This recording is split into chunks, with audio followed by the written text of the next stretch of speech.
বেশ কয়েকটা দিন যাবতই তো একদম রৌদ্র দেখা পাচ্ছি না। যে পরিমাণে ঠান্ডা পড়ছে তেমন কুয়াশা একদম মেঘলা মেঘলা হয়ে থাকে। আর সকালবেলা এতটা ঠান্ডা থাকার কারণে আমি সকাল সকাল ঘুম থেকে উঠিও না, আর উঠলেও হচ্ছে ঘর থেকে আমি বের হই না। আর আমি যেহেতু ফজরের নামাজটা শেষ করে শুই, যার কারণে আমাকে কেউ ডাকেও না। আমার ছেলে তো আমার আগে উঠে যায়, কারণ আমার বোনের ছেলেটা ওদের খুব সকাল সকাল ঘুম থেকে ওঠার অভ্যাস। যেহেতু ওরা গ্রামে থাকে, বরিশাল শহরে থাকলেও ওইটাও একটা গ্রামের মতো, একদম মেন শহরে থাকে। আর মেজপুরা তো হচ্ছে পুরোই গ্রামে থাকে। তাছাড়া ওদের বাচ্চারা খুব সকাল সকাল স্কুলে চলে যায়, মাদ্রাসায় যায়, যার কারণে ওদের সকালবেলায় ঘুম থেকে ওঠার অভ্যাস। তো ওরা যেহেতু উঠে যায়, আমার ছেলে ওদের সব যে আর শুয়ে থাকতে চায় না, এই জন্য আমার ছেলেটা উঠে যায়। তো আমার ছেলেটা উঠলেও হচ্ছে আমিও সাথে সাথে উঠে যাই। তা অনেকদিন দেখা যায় যে ও ওঠার কিছুক্ষণ পরে আমি উঠি, যেহেতু আমার বোনরা বাগনা বাগনি আছে, আমার মা আছে, ওরা দেখাশোনা করে। কিন্তু আমার ছেলে ওঠার পর কেন জানি আমার আর শুয়ে থাকতে ইচ্ছা করে না, আমি পুরো সময়টাই আমার ছেলেকে দেই। তো ঘুম থেকে ওঠার পরে দেখি আমার ছেলে এখানে সবার সাথে চা বিস্কুট খাচ্ছিল, আর মা হচ্ছে এখানে রান্না বাড়া করে নিচ্ছিল।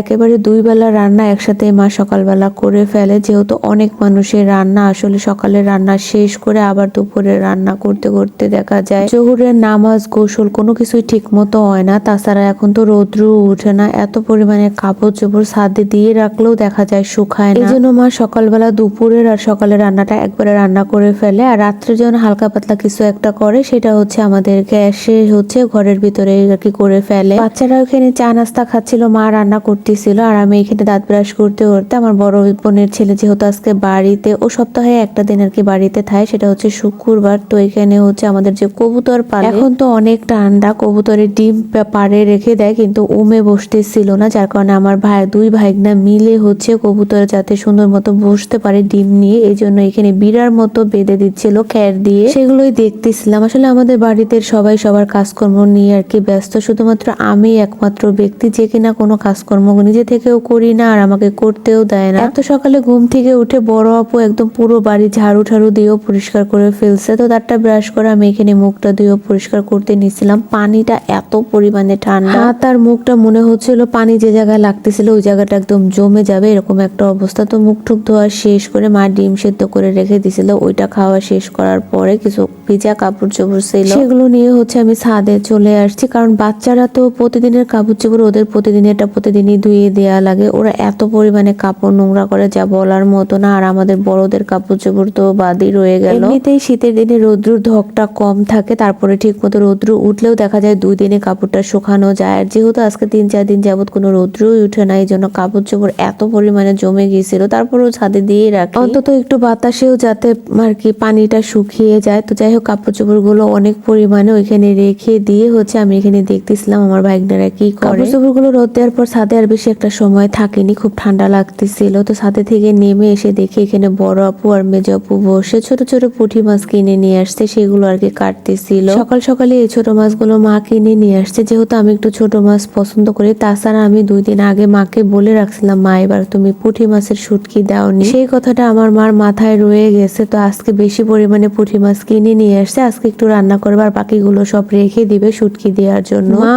আসলে এমন একটা জিনিস, সন্তানেরা মুখ থেকে একটা কথা বলে ফেললে সেটা তাদেরকে না খাওয়ানো পর্যন্ত মায়েদের মন আসলে শান্তিতে থাকে না। আমি কিংবা আমার বোনেরা একটা কিছু বললে ওইটা আমার মা কতক্ষণে আমাদের করে খাওয়াবে তার ঠিক নেই। সকালবেলা মা একটা হাঁসের ডিম আর হচ্ছে একটা মুরগির ডিম সেদ্ধ করে দেয়। তো মুরগির ডিমটা আমি একটু পরে খাচ্ছিলাম, হাঁসের ডিমটা সকাল সকালে খাওয়া হয়ে গেছে। ডিমটা খাওয়া শেষ করে এখানে হচ্ছে আমি আমার ছেলের জন্য নাস্তা নিয়ে নিচ্ছি। ওরে আমি আগে এখন ডিম ভেজে তারপরে খাবারটা খাইয়ে দিব। অনেকটা বেলা হয়ে গেছে, প্রায় 11টার মতো, এখন পর্যন্ত কিছু খাইনি, শুধু সকালে চা আর বিস্কিট খাইছি। ওরে খাওয়ানো শেষ করে আমিও এখানে একটু খেয়ে নিব। বাড়িতে আসার পর থেকে সকালের নাস্তা প্রায় ভাত খাওয়া হচ্ছে। ঢাকায় থাকতে তো আমি এমনিতেই অনেক দেরি করে নাস্তা খেতাম, তারপরে একটা পরোটা খাওয়া হইতো। বাড়িতে আসার পর থেকে 2-1 দিন রুটি খাওয়া হয়েছিল, এরপর থেকে ভাত খাওয়া হচ্ছে, কারণ সবাই সকালে ভাতের নাস্তাটা করতে চায়, শুধুমাত্র হচ্ছে আমি ছাড়া। বাইরে বসে বসে ছেলেকে এখনো খাওয়াচ্ছিলাম, এর ভিতরে আমার জীবনের বড় মেয়ে আর হচ্ছে আমার বড় আপু আর বড় আপুর ছোট ছেলে, ওরা নাস্তা খাওয়া শেষ করে রেডি টেডি হয়ে নিছে আমার নানুরে দেখতে যাবে। আমরা কেউই যাব না, শুধু ওরা 3জনই যাবে। তো আমার ভাইগনাকে বারবার বলতেছিলাম, তোমার যাওয়ার দরকার নেই, তুমি থেকে যাও, তোমার মা যায় যাক। যদিও আমার নানু বাড়ি যাওয়ার পর আমার ভাইগনা থাকতে চায়নি। একটা রাতের মতো ছিল, কিন্তু খুব বিরক্ত করছিল, কোনোভাবেই ও এখানে থাকবে না, বারবার বলতেছিল তুমি চলো আমার নানু বাড়ি চলো, এরকম মানে কান্নাকাটি করতেছিল। পরবর্তীতে আপু পরের দিন সকালবেলা আর কি দুপুর দিক দিয়ে চলে আসছিল। আমার ভাইগনারা আসলে বাড়িতে আসলে আমাদের বাড়ি ছাড়া আর কারো ওর দাদা বাড়িতে পর্যন্ত যেয়ে থাকতে চায় না, এরকম একটা অবস্থা। আর সেখানে তো আমার নানু বাড়ি তো কোনো প্রশ্নই ওঠে না। যাই হোক, ওরা যাওয়ার পরে এখানে মা হচ্ছে কিছু পুঁটি মাছ ভেজে দিছিল, সেগুলো দিয়ে আর পাতাকপি ভাজি করছে,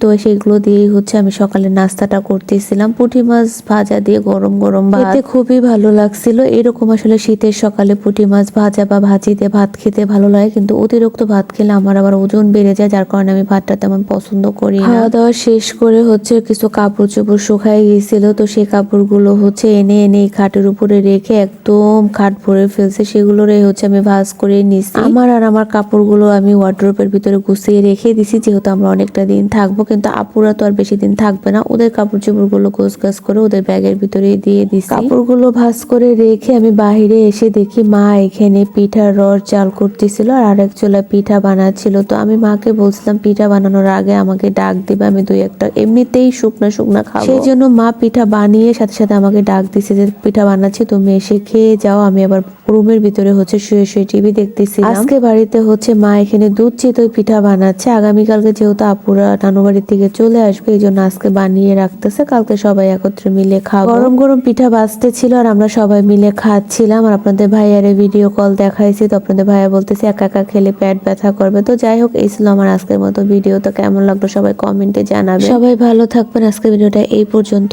আল্লাহ হাফেজ।